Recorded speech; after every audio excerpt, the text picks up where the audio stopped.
Teksa sezoni turistik është në Prag, në Vlorë dhe në qytetet e tjera bregdetare, nis një tjetër garë, ajo për të gjetur punonjës sezonal. Hotelet dhe restorantet po përballen me mungesë të theksuar fuqie punëtore, ndërsa gjithnjë e më shumë po mbështeten te punonjësit e huaj për të mbuluar pozicionet kyçe në sektorin e shërbimit.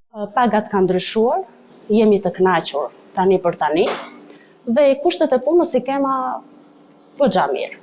Se po mos kishim kushtet, s'do punonim dot. Me kushtet e punës jam më se e kënaqur, por dhe me rrogën, mëse normale që rroga në sezonin e verës është më e lartë se sezonin e dimrit, për arsye të kapacitetit. Ne po hasim shumë për fuqinë punëtore, por kryesisht të rinjve që nuk shërbejnë në këtë profil.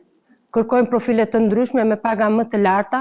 Ka vjen fuqia punëtore? Fuqia punëtore vjen nga vendet aziatike, kryesisht nga Miramari. Tashmë punëtorë nga Bangladeshi, Filipinet, Madagaskari dhe vendet e tjera të largëta janë bërë pjesë e përditshmërisë në kuzhina, në pastrim, në shërbime deri te detajet më të vogla të mikpritjes.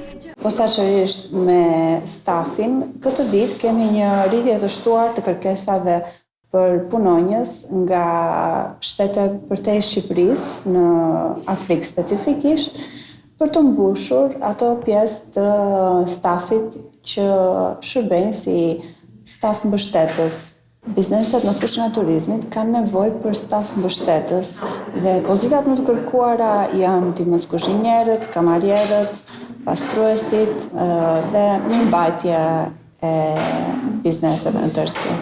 Në Vlorë, për mbi 600 struktura kërkohen rreth 3000 punëtorë, ndaj të huajt shihen si një zgjidhje emergjente.